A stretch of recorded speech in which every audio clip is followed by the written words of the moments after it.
All right, let's continue. So again, one of the things I wanted to talk about was reality. Okay, so in reality, if you really set your mind and let's say you set a goal and you say, you know what, I want to become rich one day, or I want to become rich in a reasonable amount of time.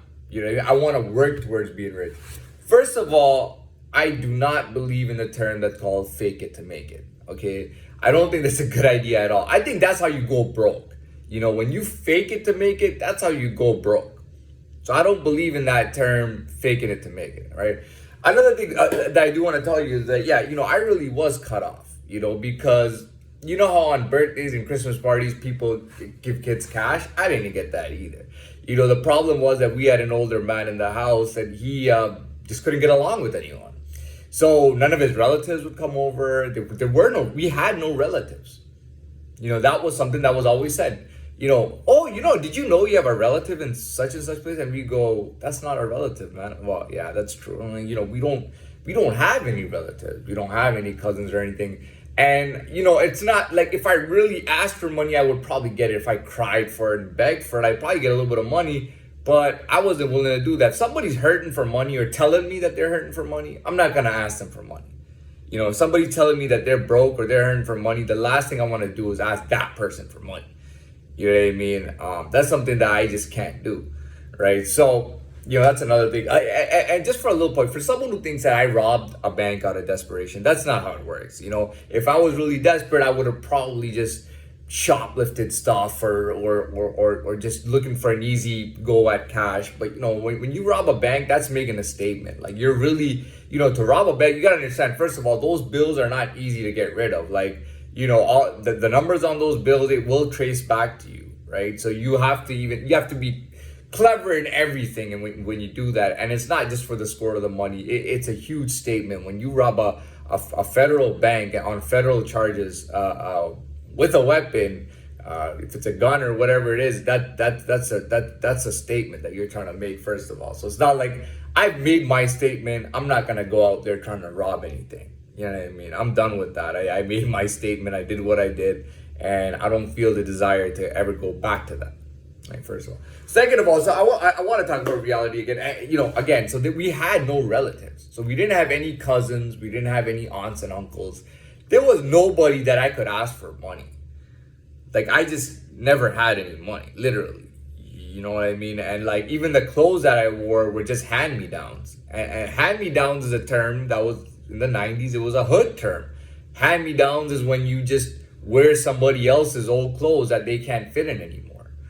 You know what I mean? And I literally wore hand-me-downs. Not like kids from school, but whoever was around and they had hand-me-downs, I was wearing hand-me-downs. I wasn't wearing my own clothes until I got my first job when I was 15. When I was 14, I applied to McDonald's like 10 times. I'd fill out the application, different McDonald's. I'd send them in, and they wouldn't hire me. 13, 14, I was trying to get a job at McDonald's. I was trying to get a job in the food court. I was trying to get a job anywhere. Nobody would hire me because they said that I looked too young and that I was too... And then when I was 15, I got a job at the local grocery store in my neighborhood where everybody used to come. And I mean, it didn't look bad either, because if you're 15 years old and you have a job at a grocery store as a cashier, I didn't feel like any kind of complex or anything. I mean, it's your local grocery store at the end of the day, and everybody's shopping there too. So it's not like, oh, that's low class. You know what I mean? There was no issue with that. I've known people even when I was a kid that did have money, and they would joke, maybe not to my face, but they would joke about how I was broke. Like, he doesn't have money to buy food. For them, it was kind of funny, and for me, it was like, wow, you have money to buy food. You know what I mean? You have money. They buy you new clothes, like the clothes that you want. Like, you could buy that really new authentic jacket. Like, I remember looking at stuff, be like, shit, man, I can't even buy this, man. 12 years old, looking at shoes and jackets and stuff and being like, man, I don't even have money to buy this, man. When people talk about those children in Africa and how they go hungry most of the week, like, I literally live like that. And that's why I tell people, man, I really came from the bottom, and you did not come from the bottom. You don't understand anything from the bottom. Some people, they especially in Toronto, even in downtown LA, they get addicted to crack, and then they pretend like they're living the roughest life in the world because they're crackheads. You know what I mean? which is crazy. And but I tell people, I not only did I start from the bottom, but I kept my morals and principles. I never went outside my morals and principles. I had seen guys that did. I had seen guys get really nice jobs, getting paid really well because they paid a sexual favor to the man who owned the company. Literally. You know what I mean? That was something that some guys would do. They'd go do sexual favors on guys for to get a really nice job, and they were getting a lot of money. They were having a nice luxury car and everything, and they would do that kind of stuff. And I'm not joking about that. I'm serious about that. And they weren't even trying to hide it. You know what I mean? Like, it was that obvious. So I didn't want to go outside my morals and principles. I didn't want to do stupid shit like that. And I also had a lot of pride in me. And that was the reason that the entire time I was a kid, everybody knew I was broke. Just like now, that I'm broke, but I'm actually talking about it. But the thing is that I never told anybody about that. I was too proud to tell anybody. When they asked me why I get Pop-Tarts, I say, because I like Pop-Tarts. That's why I eat Pop-Tarts for lunch. Because I like eating Pop-Tarts. The truth was that I didn't have a choice like they did. Like, everybody was getting a made lunch, or they were given money to go buy lunch. I didn't have that. You know what I mean? I was thinking the other day, I was like, why am I put under all this pressure? Why do they want me to pretend to be rich and all this stuff? And then, I looked in the mirror and I'm like, how the fuck do you think that I'm rich? And number two, this is something I've repeatedly talked about. I'm not an undercover officer. Okay, there are guys who come for money and they're not hurting for money, and they say, dude, it'd be really cool for me to become an undercover officer. I want to take it on. I want to take on this job. I'm not talking about one type of person, whether you're black or white or brown or Chinese, and you're wealthy or whatever, but you might be like, man, I want to try this out. I want to work as an undercover officer, and I want to catch people and arrest people and get people arrested, for example, right? But again, I'm not that, and people will lie and say that I am. I am not that, and I'm not even trying to get into that or become that. Having connections in the police is not a bad thing, but working as an undercover officer, I don't think that's a good thing at all. You know what I mean? Give me a job with a uniform on and with my own cruiser, and then we'll talk. Again, people say that beggars can't be choosers, and again, they'll say that to me for that. Oh, beggars can't be choosers. You should become no. Go fuck yourself. You see, people are trying to put you on a path. That's why they say the ghetto in LA. By the way, there's a lot of ghetto districts in LA. There's Compton. There's Inglewood. There's East LA is considered a bit of a ghetto, and in the ghetto, there's an actual statistic. I remember Boys in the Hood, which was supposed to be a factual movie based on fact. Even though it was fiction, at one point they give a real statistic at the beginning saying that, young black males, I think like 30%, a third of young black males don't even, by the age of 24, they are dead or in jail. I was in jail at age 24. I think I'm lucky that I was in jail because a lot of people were dead by that time. I've been through danger. I've traveled and been to countries in Latin America, and I've been through danger, openly and survived luckily, and I'm telling you, that's a fact in the ghettos. A third of guys don't even live till 24. They're dead by the time they're 24 years old. That's how serious that is. I've seen ghettos in Latin America too. Latin America has some ghetto places there, man. It really does, man.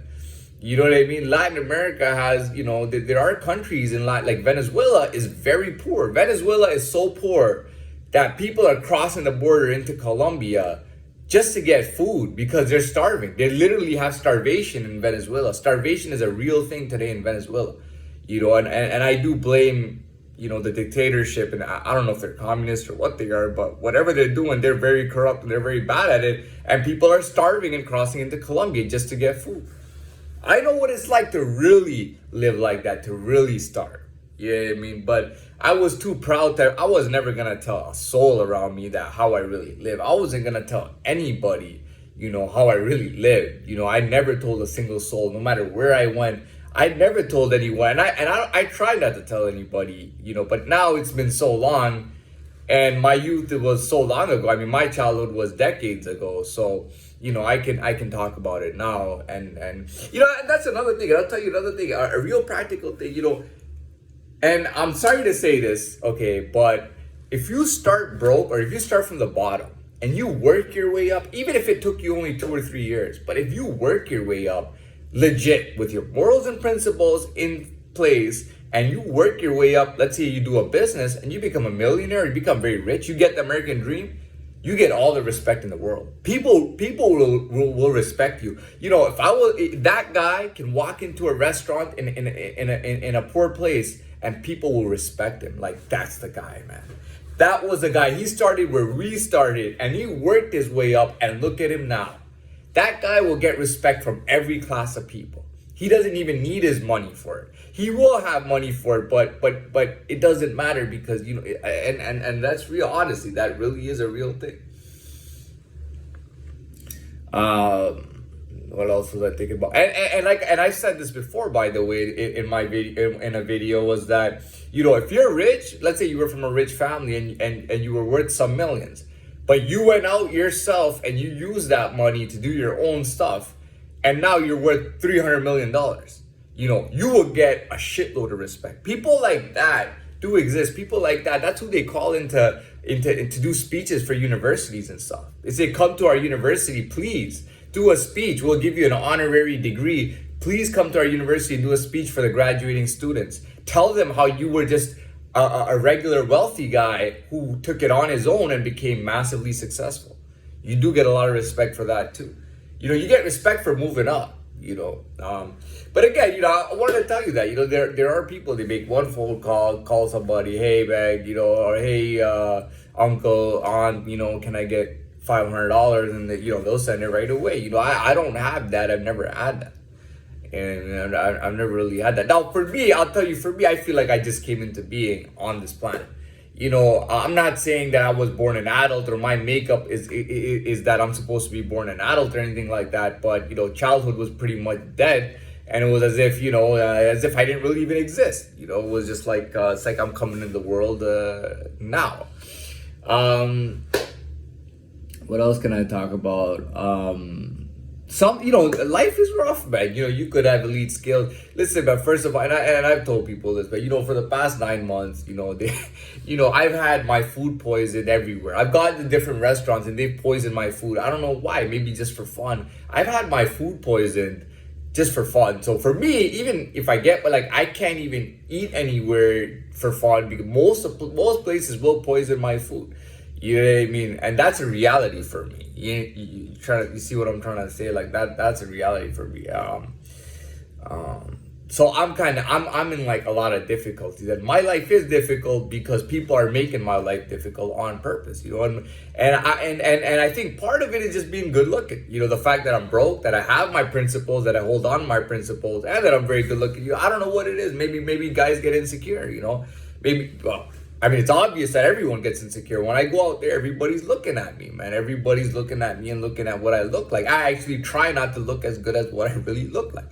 You know, I mean, everybody knows, everybody's looking at me and I'm getting attention and stuff. And I hate when people cry over attention because I don't even want attention. I don't care about attention and fame. I really don't give a shit about fame, man. Success is one thing, but I don't care about fame. And people, you know, they're jealous because they crave fame. And you're getting it and they're jealous. And it's like, man, I don't care about fame. And you should not feel that way. You know, you really are a sorry ass sucker.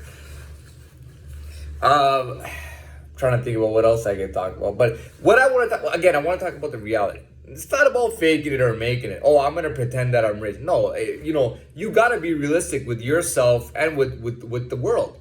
You know, I'm starting from the bottom. I'm not even at the bottom anymore. Like, I've risen past the bottom, but that hasn't really changed my money situation or my financial situation. But, you know, I did come off the bottom and I'm higher than people at the bottom. And there are people at the bottom who have some decent coin, man. There are people at the bottom who have decent coin, or they have a rich uncle or something like that. You know what I mean? But for me, starting like really zero from the bottom, you know, I gotta be realistic, and I can't be pretending like I'm rich or spending more than I should to look like I'm rich in order to appease people or something. I don't understand that, because realistically, I gotta be like, okay, I'm broke and I gotta live within my means, you know, regardless of how rich I am. When I do get very rich, I'll be living within my means too. If I can only afford a 4-star hotel, I'll be staying at a 4-star hotel. Anyways, I'm gonna go into part 3 of this.